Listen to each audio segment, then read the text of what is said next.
Welcome to the Sci-Fi Center, the place to be, where comic books and wrestling collide magically. Movies, TV shows, and pop culture we share.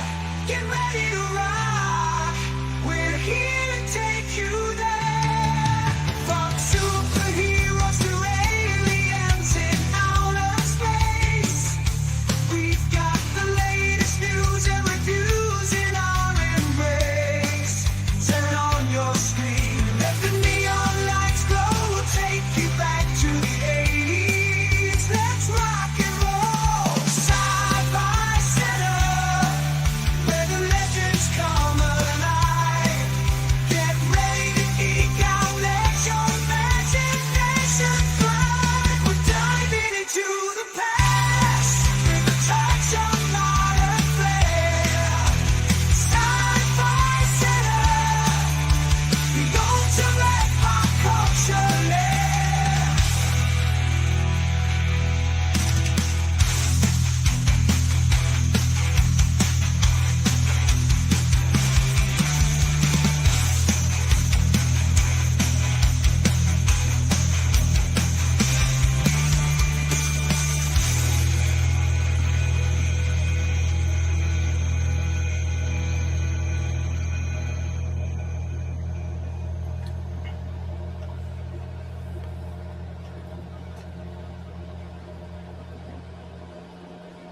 Happy Saturday, the only time today, January 3rd, that you're going to see me. So I figured I'd jump in and say hi. No specific topic, just we're going to throw around whatever you guys want to talk about. I already got a question about the whole Netflix panic, false panic, fake reaction. We'll talk about that. I will not be on the air at all tomorrow, mainly because every January 4th, for those of you hardcore wrestling fans, or at least know who I am and what I am into, Wrestle Kingdom. No matter what day of the week it is, January 4th is Wrestle Kingdom. New Japan's biggest event of the year. This one's going to be pretty big. It's Tanahashi's last match. There's a couple matches I've been looking forward to. And I love New Japan Pro Wrestling. So I will be watching that. That is going to be starting at 11 o'clock. I am busy all the way up to that point. So when I get done with other things I'm doing, I'm going to roll right into Wrestle Kingdom, and that generally lasts about 4 hours. So I'm going to wrap that up about 3 a.m. So we're probably going to, like I said, you probably will not see me other than this, beginning of Saturday for until we go on Sunday. Sunday is going to be a special show. It's going to be a little bit earlier. That we are going to be doing. We did a really quick year in review last night or yesterday morning. So now we're going to go ahead and do a. We're going to get, what are we looking forward to? I mean, there's a lot to look forward to in 2026. We have Lanterns, finally. We have Avengers Doomsday. We have Spider-Man, Brand New Day. Supergirl, I'm looking forward to. Doom 3. There's a lot of stuff to look forward to. So we're going to put that show together and put together our most anticipated moments. And I'll probably do an open panel then. So, yeah, tonight is just I don't want to say a throwaway show, but it's just a show that I wanted to do because I had some remaining energy before I eat and go to bed. And this is the last weekend of the wild holiday. After this weekend, we are officially out of the holidays, and we are thrusting our way through 2026. And my goals for 2026 are to get better. Mainly to get better, be better than I was in 2025. Not only on this platform, but in general, we got a lot of challenges. And if you're a retailer or a business owner in this country right now, especially if you're a small business owner in a tourist destination, you know what we're up against right now. So we're fighting against that. So we're coming up with new ways to combat all that. So I'll be working on a lot of new innovations as far as the center goes. As far as this show goes, I'm going to try, like I've been saying for a couple of months, to stabilize and normalize our dates. And come February, I will be, eventually, I've been saying this for a year, but eventually I'm going to get enough of it done to move over. We will be moving from this little area you see here to the office to the other side, right? You can't see it right now because this camera it's a computer camera. It's not like my one I can pick up and move around. But over here, there's going to be there's a much bigger area, and I have different camera angles. I've already purchased the cameras, the new Logitech cameras, so that I will have different angles from me, because one of the things that I don't like streaming here, when I do stream here, is we can't really do the merchandising stuff, like the reviews and stuff that I like to do. So I want to set it up to where I can do that here if I need to. Also, I want to get all my cool stuff that I have. Obviously, you guys, the belts are currently at the center, but all the belts are coming back home.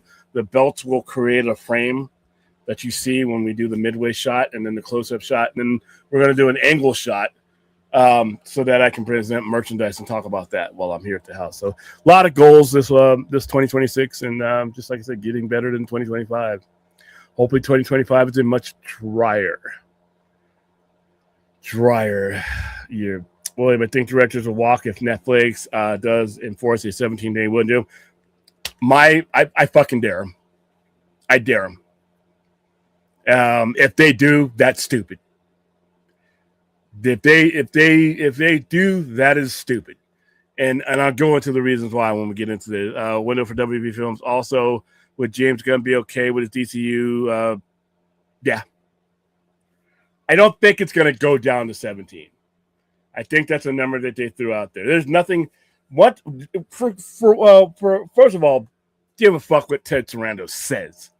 It's what he and his investors do, and they're going to follow the money. This, even if it goes down to 17 days, which 21 is fine. 21 to me is the max. If I were running it, it's 21 days. 30-day windows, I don't think are necessary. I've discussed at length why 30-day windows are not necessary. And there's an excellent somebody posted a post that I posted before, the information, but I'm going to get into that too. They're not going to walk because you got all kinds of revenue that those people can make with Netflix and in theaters. 17 days, be honest with you, we've gone through the percentages of where these movies go revenue-wise when it gets into that. The people, be honest with you, the people who want to keep these things in 30 days are not the people that are entangled within the business, because they're saying some really stupid shit. It's going to kill the cinema. What do you think is going to happen once that any particular movie gets pulled after 17 days? You just think that cinema is going to sit empty? You don't think that the same company that may be pulling that movie will be pulling it in favor of a new movie that they can make the higher end of their revenue from? So how are we killing the theaters? The only way you kill the theaters is if you don't put a movie in there. When's the last time you walked into a cinema that didn't have movies showing on every damn screen? It doesn't happen. These companies, these studios are putting out enough movies to where if you pull one, you put the other one in. So why in the fuck would I keep a movie in after it's dropping 82%? Most people who want to see, and I got the other, the other point that, well, if people know that they're going to go, it's going to be on streaming in 3 weeks, they just won't go see it. That's bullshit. Because look, most of these movies are only having 30 to 35-day windows to begin with.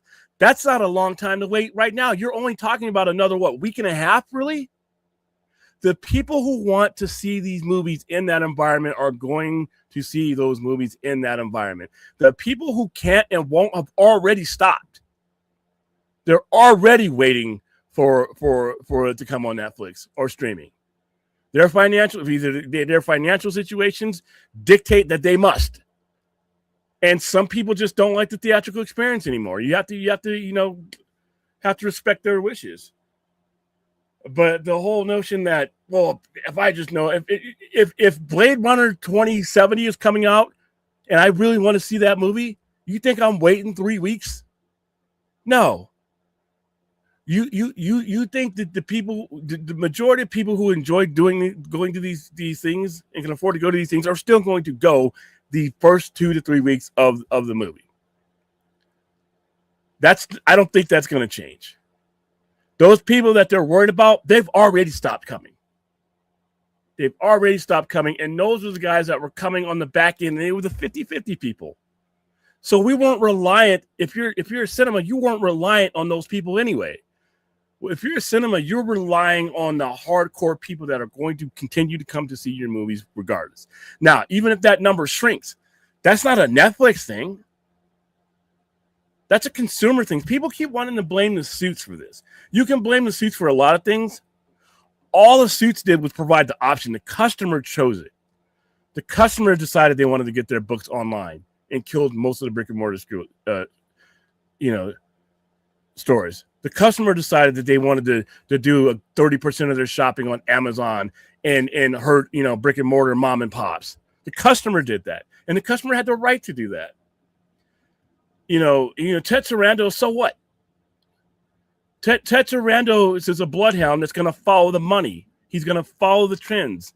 Customers dictate the trends in retail, period. Customers dictate the trend. The fat cat can't get fat without the customer. And if the customer decides that, it's more convenient for me to be here than there, then that's it. You can't blame the suits for following that trail to the bank. And it's not going to change until the customer decides that they want something different. It's just like, vinyl and physical media. The suits didn't cause that. The customer decided, I don't have the space for any of this shit. And here it is. I have it right on my screen at the power of my remote control. You know what? It's really expensive to go out. Let's do it this way. The customer decided that because they had to react to their circumstances. So even if they decide, hey, we're going to do 17, I don't think it's going to be 17. You know who can change that? The customer. The customer is the one that's subscribing to Netflix. If more people start going to the movies on that second and third weekend than just ordering it online, guess what happens? These business people, you may not like them, but they're not stupid. So yeah, I think the whole Netflix thing is a lot of false conjecture and a lot of false panic. And all the people raising up saying, "Whoa, we're going to boycott you." You know what? The world of studios and production assets is shrinking. And if this merger goes down, no matter who it's going to go down to, and it's not going to be Paramount. So you're talking about a world that is shrinking. And your reason for doing that, now I could see if they went and said, you know what, we're just going to go straight to cinema. But if your movie is in the theater for the majority of time that it's going to be drawing revenue, what's the problem there? Work something into your contract. A lot of these guys are going to work things into their contract to where they're going to end up getting a cut of the streaming revenue. Once that's negotiated, anybody who says they're walking away, it's going to be a hard walk. If I guarantee you this amount of money here in the box office, and I give you a cut of what's coming out of the streaming revenue for your show versus the metric of people watching it, you know what? People are going to do business. People are going to do business. So I'm not a big fan of 30 to 45-day windows. It doesn't make mathematical sense for me. If I have a cinema that has 16 to 18, which is the majority of your cinemas nationwide, have 16 to 18 screens, correct? Why am I going to hold on to a movie that's giving me diminishing returns when I got another movie I can plug in and spot? I need to keep the traffic going, and I need to keep the quality of the traffic going. I think people have this romantic nostalgia about, I remember back in the day when it stayed in the theaters forever and then it took you a year to get on cable. We're not in 1988. The customer is not in 1988. You have to follow the customer where they're going. That's who's paying for all of this. So yeah, I don't, most people I know, if there's a movie I go to see, you think I'm waiting until week 3 or week 4? And a lot of people, I couldn't afford to go then. But you know what? You're in that realm of people who probably might end up going anyway, unfortunately. And streaming is there for you. So yeah, I thought today they have been publishing that everywhere, and it's driving me crazy because it's like, hey, it's not a final thing. Once again, I don't care what any fucking CEO says to you in a press conference or at a podium. If there's an adverse reaction to whatever they said financially, trust me, shit changes. And that's what I mean about the customer having the ultimate power. The customer, he or she has the ultimate power even over the stockholders and chairman of the board. Because when they stop subscribing or when they churn and when they leave, that stock value goes down. So if you're a customer and you want 900,000 day windows, guess what? Start going to the movies. And if you can't and you can't afford to it, then how can you blame the industry for making the adjustments that they got to do to make their bottom line? I just don't understand that. But let me go because somebody posted this today, and I thought it was I actually thought it was it's been what I've been saying the entire time that we've been going through all this, but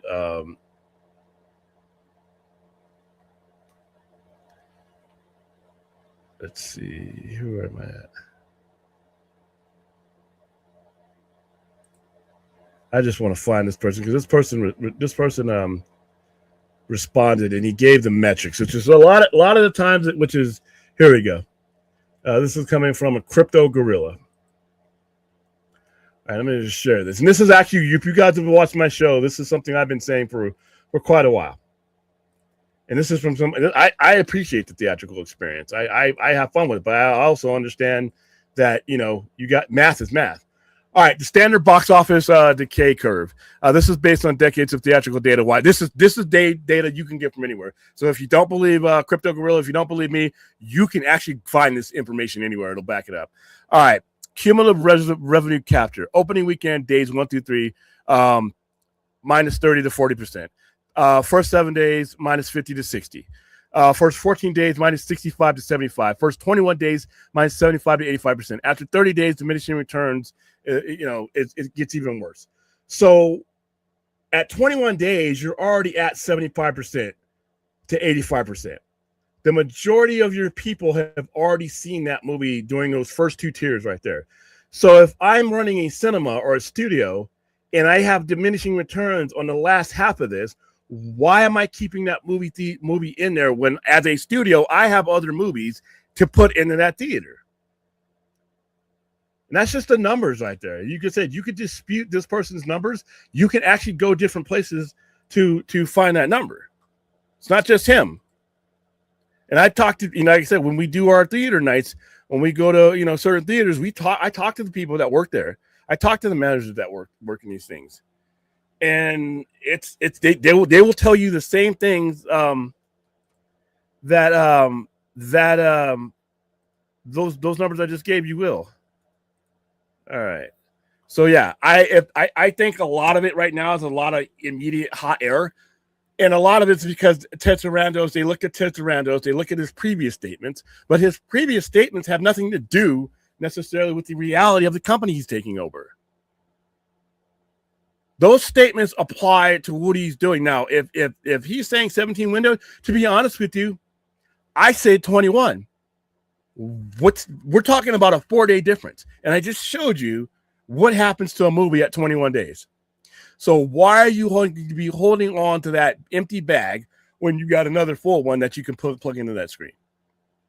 I think a lot of this is perception. A lot of it's bullshit perception, but a lot of this is perception because we don't have all the facts yet to where this is going to go. We don't even have a finalized sale yet. We have a lot of people throwing out a lot of weather balloons about this or that, and it's going to be the end of this, and then hyperbole. I'm like, come on. Greed speaks louder than bullshit. Greed speaks louder than internet panic.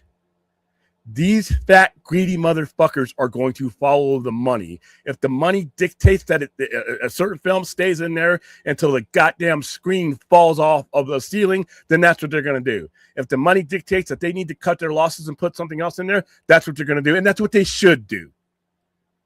They can't run a business on your nostalgia and your romance. The numbers just don't work out. You got 18, 16, in some places you even got 12 and 13 screens. And you got other studios vying for those screens.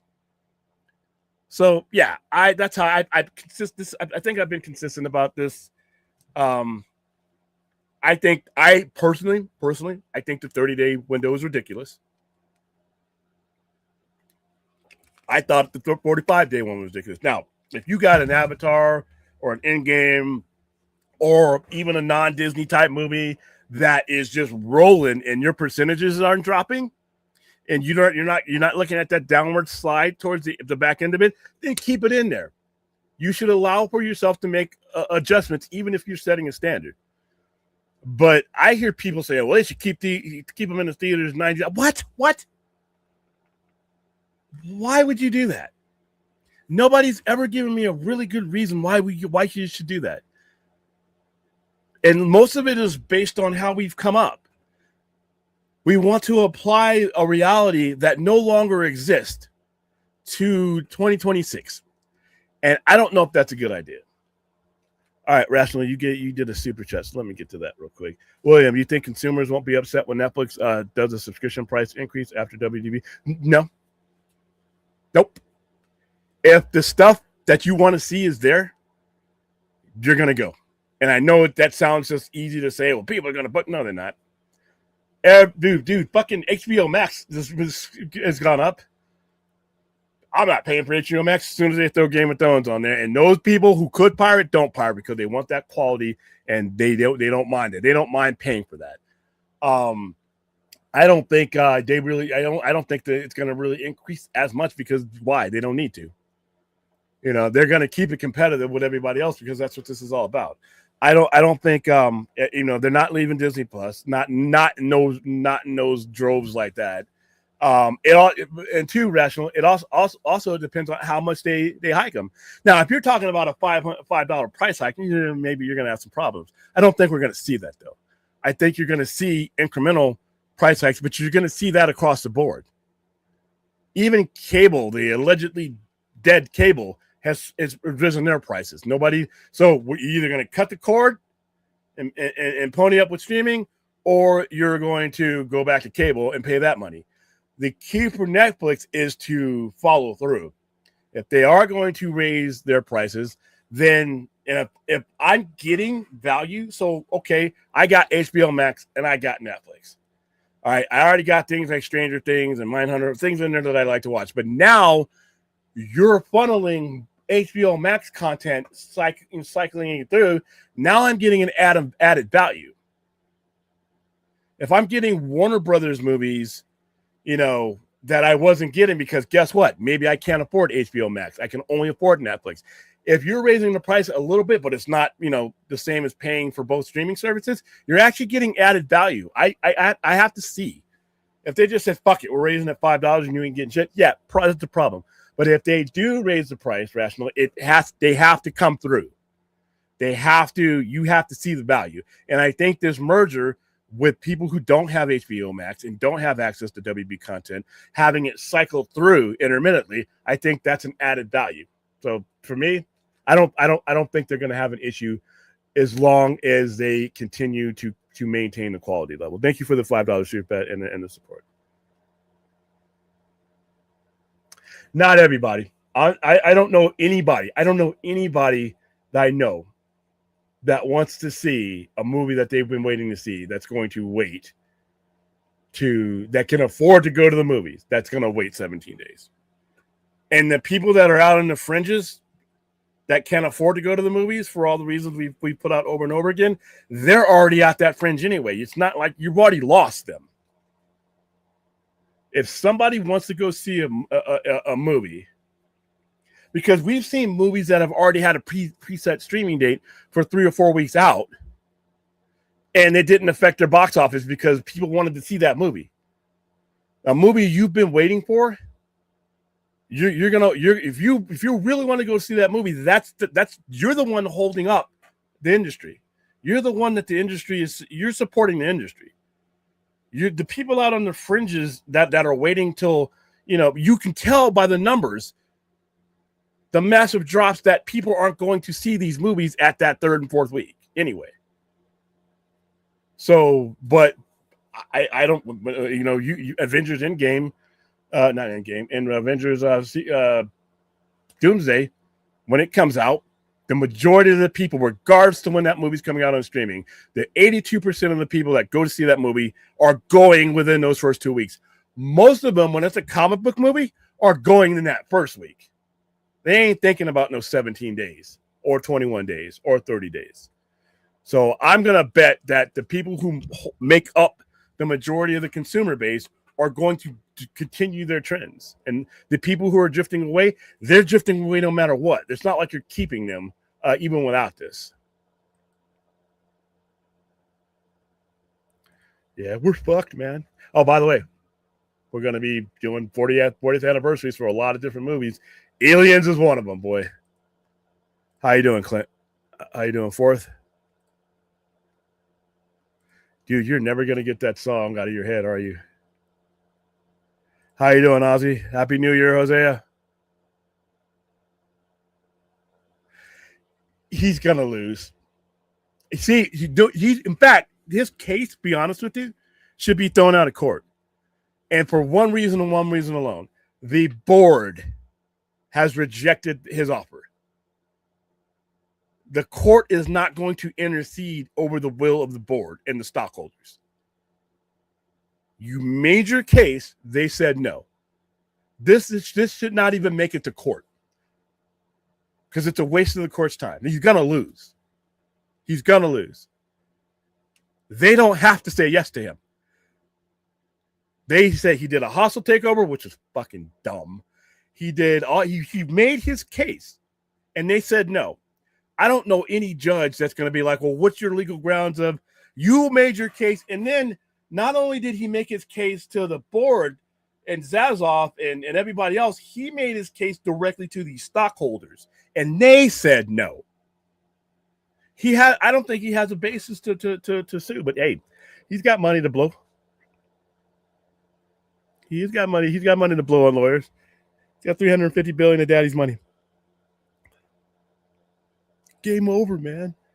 But he did get his guts back at the end of the show. He got wiped out by the aliens, but he wasn't a chicken the whole movie. Question, William, FTV block WB and Netflix from merge. Do you see WB going independent, or do you see WB Paramount? We're not going with you. We are going independent. I don't know. I don't have a good answer for you on that one.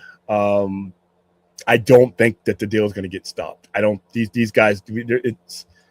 I think this deal is going through. I think Zazoff and Sarandos and all involved knew what they were doing, knew how they were going to do it, knew what kind of resistance they would do.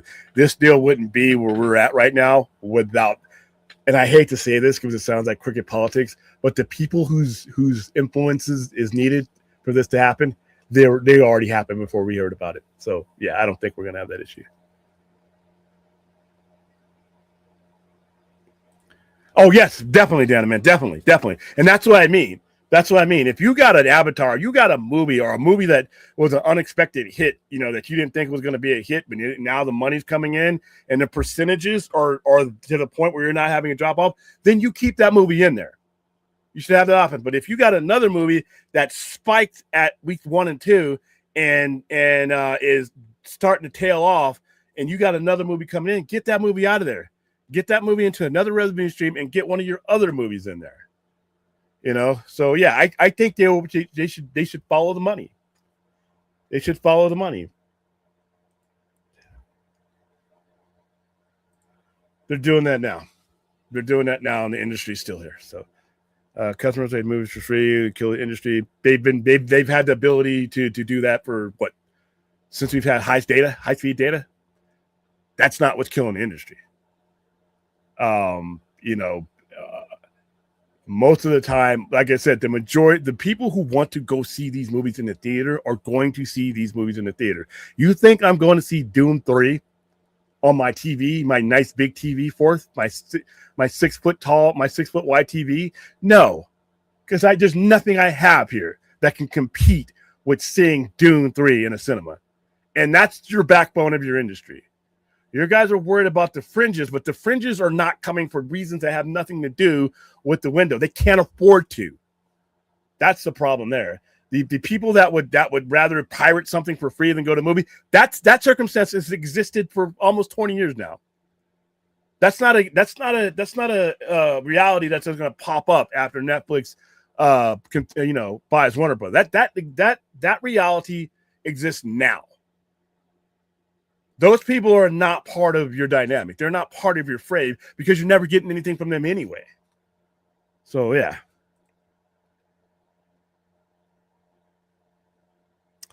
1988 was a good year. Dude, you know what? I can't think of a really bad year of the 80s, to be honest with you. Because there were so many movies out there and we went. I mean, if I wasn't going to the movies by myself, we had the family night. And it was, you had cable, right? But cable wasn't what it is today. Cable was very limited in the early 80s, and in the mid 80s, cable was very limited. You had HBO, you had Showtime, and you had cinema, you had some channels, but for the most part, you didn't have a lot. You went to the movies a lot more in the 80s. How you doing, Earls Earl Schubel? I hope I'm pronouncing it right. Why are people hating on the finale of Stranger Things? I feel like most are trying to get a reaction.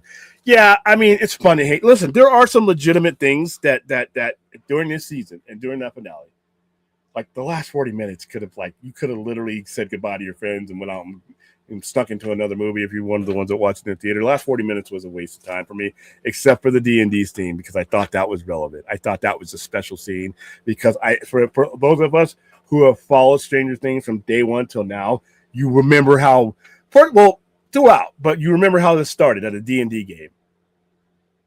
The very first scene that you see them in is those group of people playing a D&D game. So for it to wrap up at a D&D table, I thought was special, especially given the relevance of D&D and the references throughout the entirety of the series and what those people grew into. And I love that last moment where he's turning around and he's realizing that, we're growing up, we're moving past this. But when those kids, his sister comes down, there's always going to be somebody there, So I really love that scene. I thought 40 minutes to epilogues were just, they were paying. And I said that while we were watching it live. I'm like, oh my God, what is this? It's one of the things that I did not like about Superman and Lois. I thought they put on a really good last few episodes. I love the last episode of Superman and Lois, but when he gave that epilogue, it took me out of it. I don't know. I mean, I don't want to completely dismiss people's opinions on it, but like I said a couple of days ago before we went to the panel, I can't relate to what their gripes are. I hear them and I'm looking and I don't see it.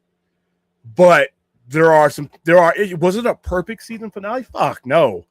Was it the greatest one of all time? No. The greatest season finales for me are going to be Star Trek The Next Generation and Star Trek Voyager. When most of the shows that I love, be honest with you, have shitty endings. It's really hard to give people an ending that satisfies everybody because you built this show up in your head for all these years and you have the way that you think it should end and the level that you think it should. And sometimes the storyteller has a different road.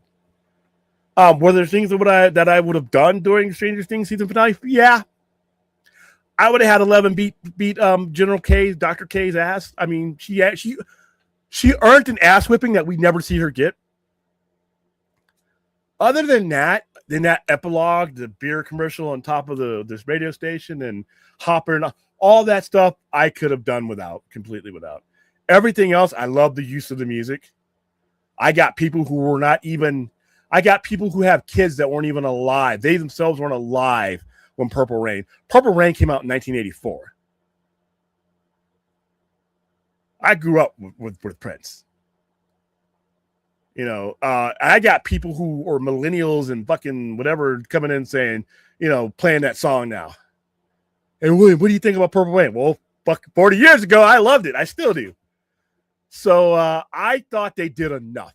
Was it perfect? No. But I thought it was a fitting ending to a great series. And once again, depending on how hardcore you are into Stranger Things, I think some people came in looking for season 4. And I'll say this over and over and over and over again. Season 4, out of all the TV I've watched since I've drawn breath on this planet, season 4 of Stranger Things is one of the best seasons that I've watched of any TV show I've ever seen. You're not going to meet that. That would have been epic if they did, but there's just sometimes you catch lightning in a bottle and you just got to understand that. Let's see.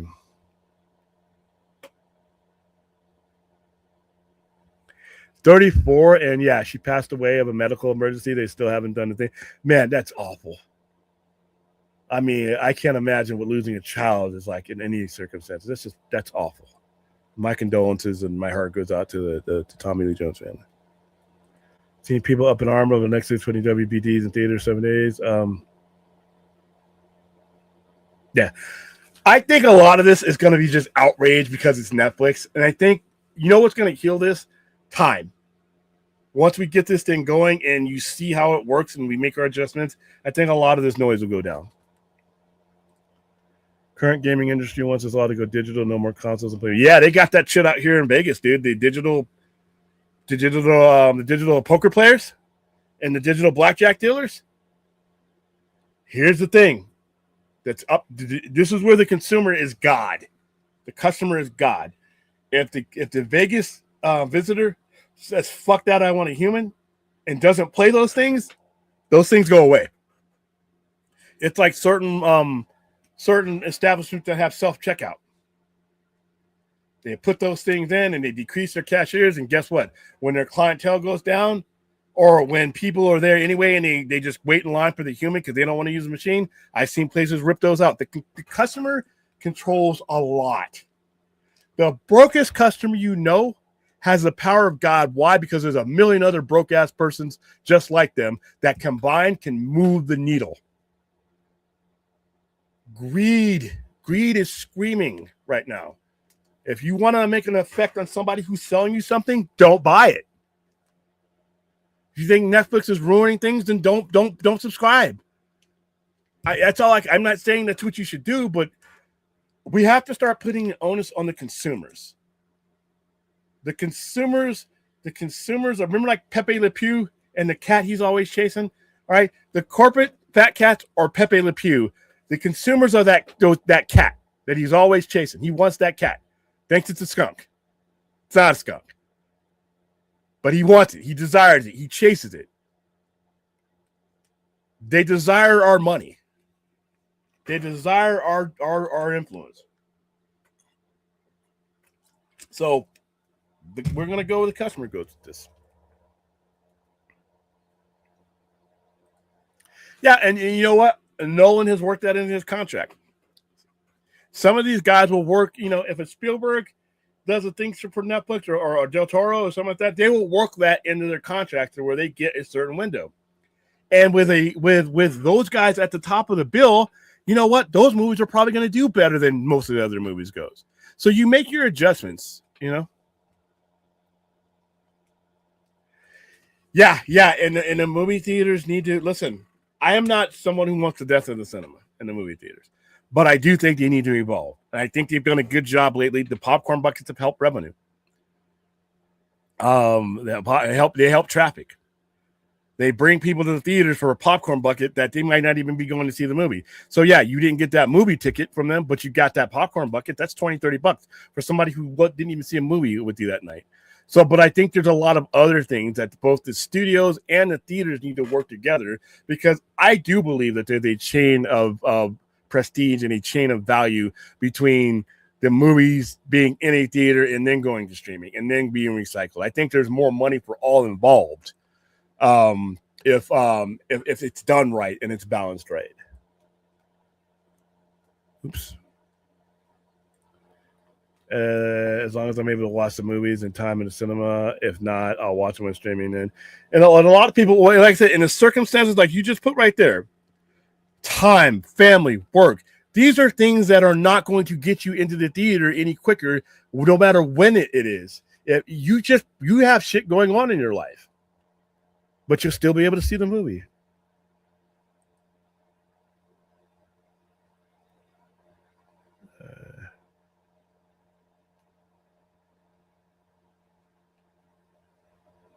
Man, all mediums of media are moving or have already moved to less reliance on anything physical, from books, magazines, movies, games, which are the pros and cons to each one. Yeah, and because like I said before, the customer said, you know what? All these VHSs and DVDs and vinyl, I don't have room for it. my trends change. I want to be able to watch whatever I want when I watch without having to necessarily go out and get it. You know what? I want it. I want it. I don't want to. I don't like going to the store. The customer decided all this. It's not like it was forced migration where the Indians forced the buffalo over the cliff. The customer wanted it this way. And now, what's the thing?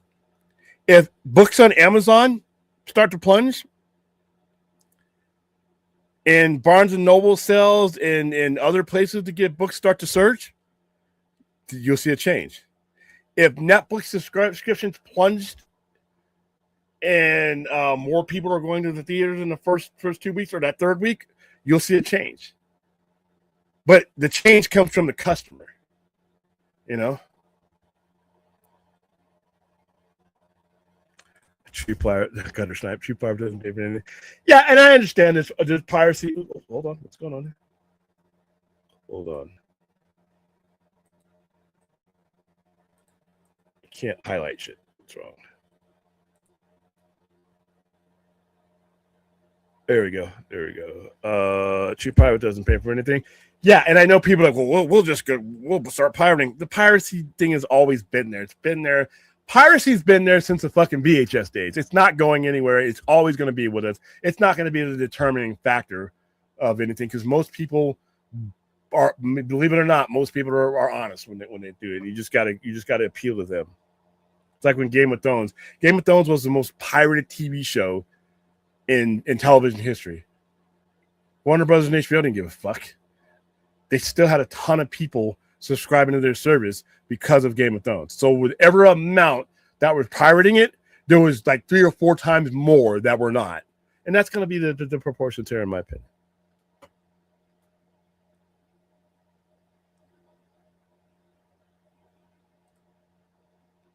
Yeah, it can get up there, dude.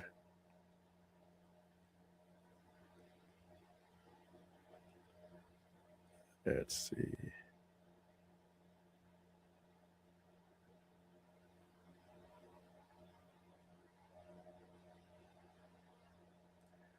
Yeah, 2002 was a good year. Okay, you want to say the theaters drop the prices a little bit? I got 4 kids, shit's expensive. But the problem with that is you run into a double-edged sword because their cost of running it has gone up, not down. So you're asking a business that exists on the razor thin margin to begin with to drop their price. Now we discussed this a couple months back. I think, especially if Netflix gets involved, I think there should be revenue sharing. I think there should be a revenue sharing between the streamers and the theaters because I think that the streamers, believe it or not, especially now with Netflix, if they own Warner Brothers, they're going to have a vested interest in keeping their high-end, a place for their high-end stuff to go in. Because a movie that is in the theaters is going to be more of an attraction to your subscriber than a movie that goes straight to I almost said straight to DVD. Oh my gosh. Straight to streaming. That's been statistically proven that a movie that is in a theater, even if it's for 15, 20, 25 days, a movie that is in a theater, and you can look at the numbers, is going to do better once it hits your streaming service. And if you start funneling enough of that high-end content, you have stabilized your subscriber base. So it's in the best interest of Netflix twicefold now because you'll have a separately running HBO Max and you have Netflix. So you want to get it on that stage. And because the customer who cannot go to the movies but can afford your subscription service is getting something of value that he could not get before. So I don't know if dropping the prices, because like I said, I talk to these guys and they tell me what their margins are, and it's not a lot. It's not a lot. That's why the refreshments and stuff are so expensive. You got to realize they're only getting a cinema's only getting 35% of the ticket. They got to make that up in other places, unfortunately.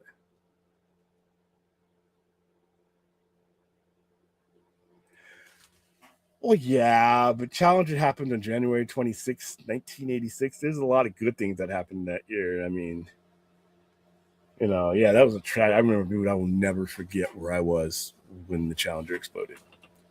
I will never forget that. I remember when it was a huge event when a movie was coming to HBO and cinemas back in the 80s. Yeah. And you know what? For those people who are just not going to be able to go to the theater for whatever reason, you can make that an event for them. But you still need that chain of prestige. You're still going to want that movie in that cinema because that broke guy that guy that's barely getting by. I used to call him broke, but that person who's just barely, times are rough. He can barely afford to feed the family, clothe the family, and stay in a home. Right? Now, imagine how that person who cannot fit the movie-going experience into that, but can afford the monthly subscription to Netflix. Imagine the value that you're giving him or an HBO Max subscriber when a movie that they could not get to is now in their lap right now. Sure, they would have loved to have gone and seen it in the theater, but they can't afford to. You have to go you have to meet your customer where they are sometimes. William, is a Michael Jackson movie in my top 10 now? No. Anticipated movies 2026. It's my number one. Big man. I grew up with Michael Jackson, but that fandom kind of wore off. I will probably be promoting it, and I will eventually see it, but I'm not. It's not in my top. It's not in my most anticipated. But there are some hardcore Michael Jackson fans that are going to be there day one, dressed up as him in all different eras. So let's see. Cinnamon buns are tasty, so are the pretzels that you can get. I'm not sure what agreement Spielberg had with Universal, but E.T. was treated almost like a Disney movie where it was re-released multiple times. Yeah, but I mean, he worked it into his contract, and he probably did that movie on the cheap too. Him and Lucas would work these side deals while these movies were being made, and then they would reap the benefits after the fact.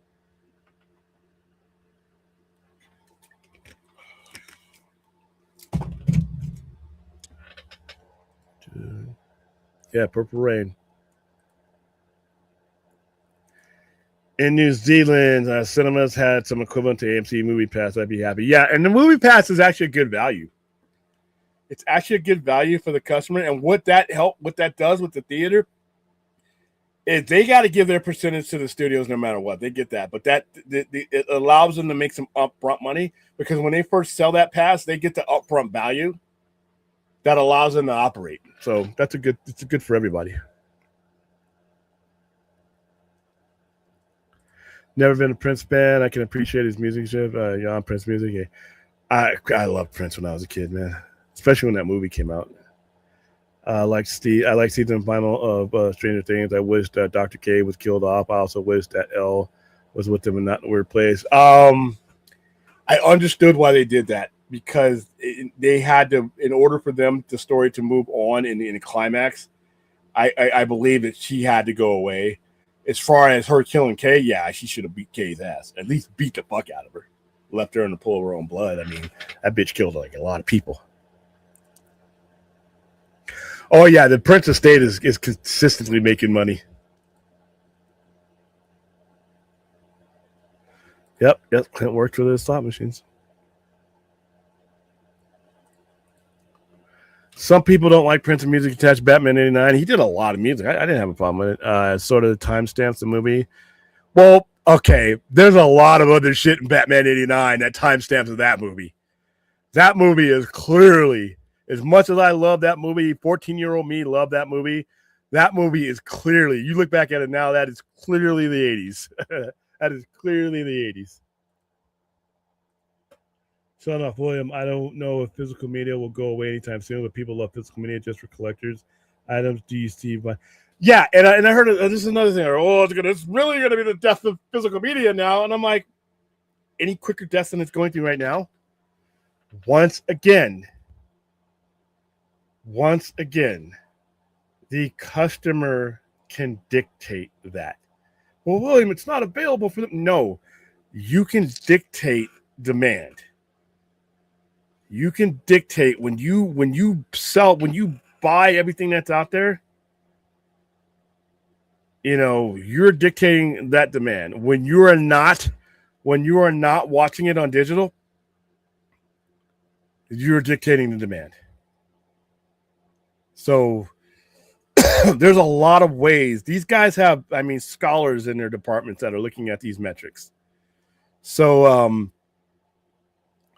I mean, some physical media will never come back because it's not practical, but I think DVDs will eventually come back to a certain level. I think vinyl has come back already. I think tapes will come back because there's going to be an audience that's going to want that. Everybody told me vinyl was dead. Now there's like 4 record stores in Vegas that have popped up in the last 10 years to go along with the one that's been around for 40 years. Collectors, they're just going to have to adjust. I mean, I always say, if you're going to release something on DVD, make sure that packaging is exclusive. Make sure you have to give a customer something these days that they weren't getting before to make it special. And there's a lot of ways you can make physical media special. They just got to do it.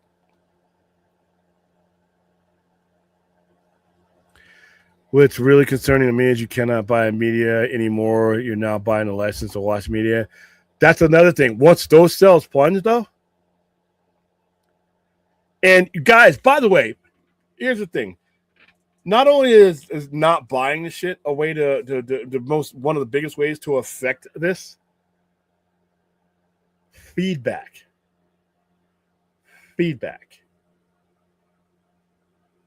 You don't know how many times as a retailer or somebody who's worked in big box retailers and been part of management and been part of any type of ownership, not enough people submit feedback.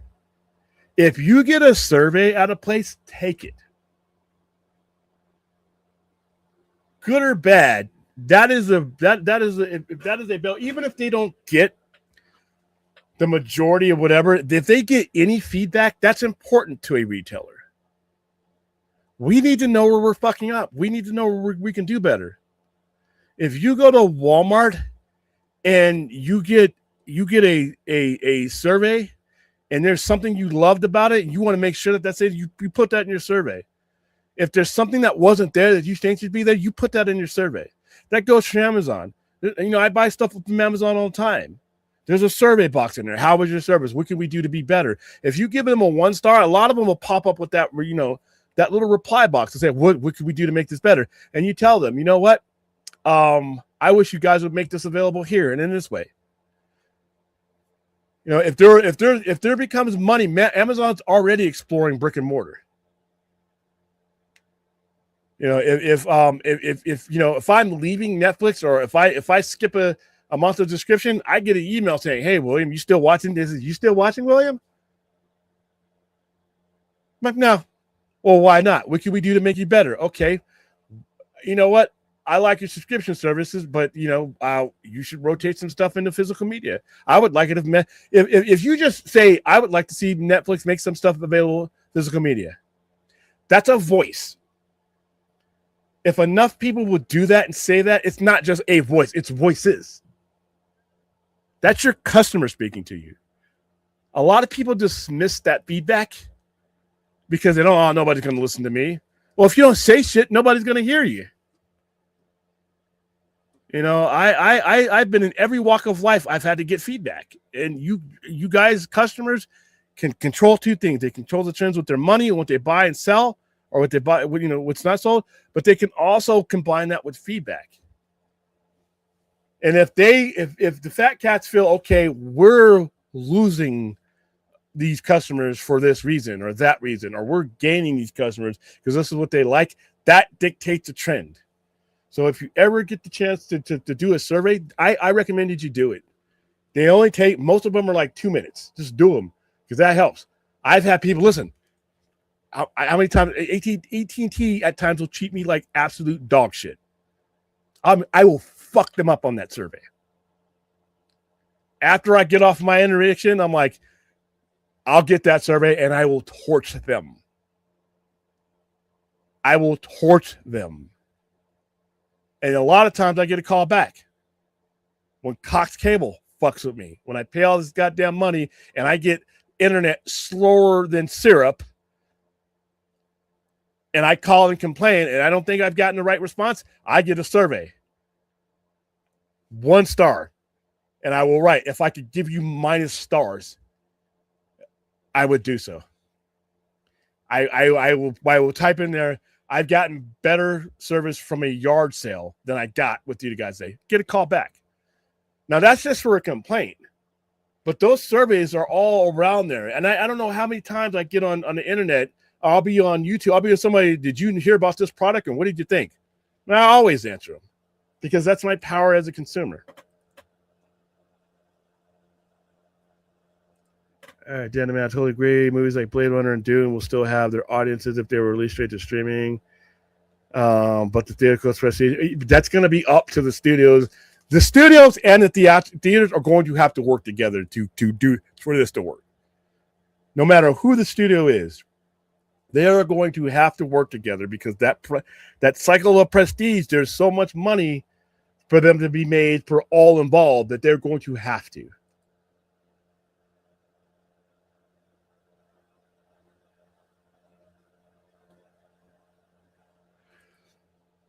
They are part of the future Omega, but they are not the entirety of it. I still think that the theatrical, if you manage things right, and if you create a relationship, and you understand where the money is coming and going from, I think they can get together and make a ton of money. Just got to do it. But let's give them a chance to do it too. A lot of people are just assuming shit, and I think we just need to wait and see how this plays out. William, remember back in the day when movies were released on Wednesday instead of Friday? Yeah. Especially in the summertime. They'd love that shit. I still like the midnight screenings, but after 2013, a lot of theaters stopped doing the midnight screenings. They started just doing them earlier in the afternoon, like, your preview day is what it is now. What did Will Smith do now?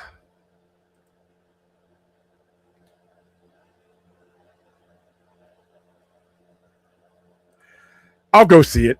It's not in my top anticipated movies, but I'll go see it.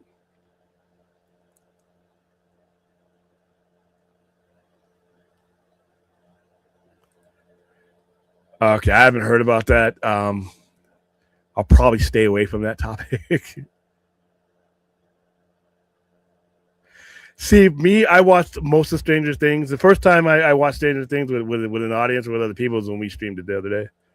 So I was okay.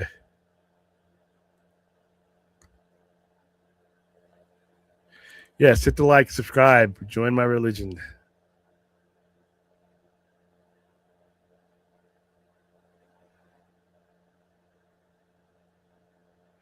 Yeah, and you know what? They weren't carrying vinyl for a while until they were. So I think a lot of this will come back. Or enough of it will come back to where it'll be available for people. Yeah, theater near you. And it didn't. Some of these theaters were not chains. They weren't AMCs. They weren't Regals. They were just, they were just independently owned.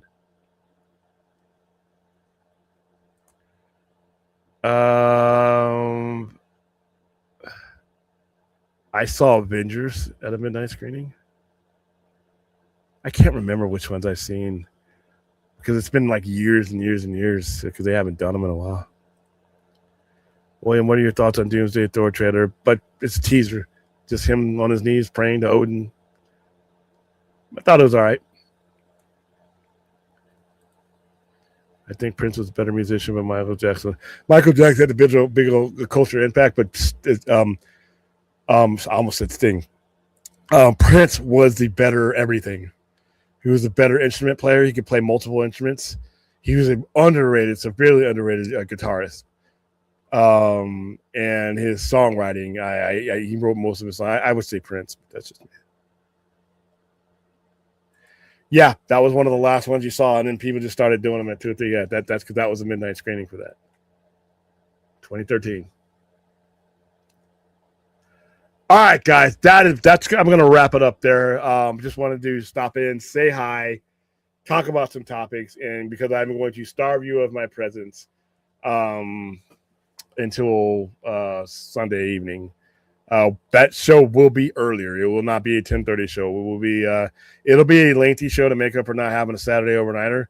But I will not see you again on YouTube. Now, some of you, if you want to watch Wrestle Kingdom with me, message me.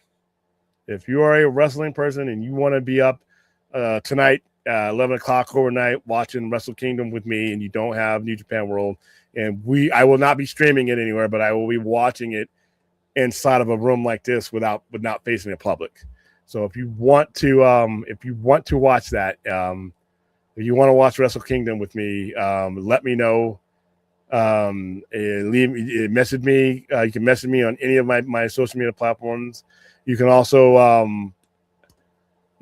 email me at I'll put it in the list. I'll put it in here. contact@thescificenter.com.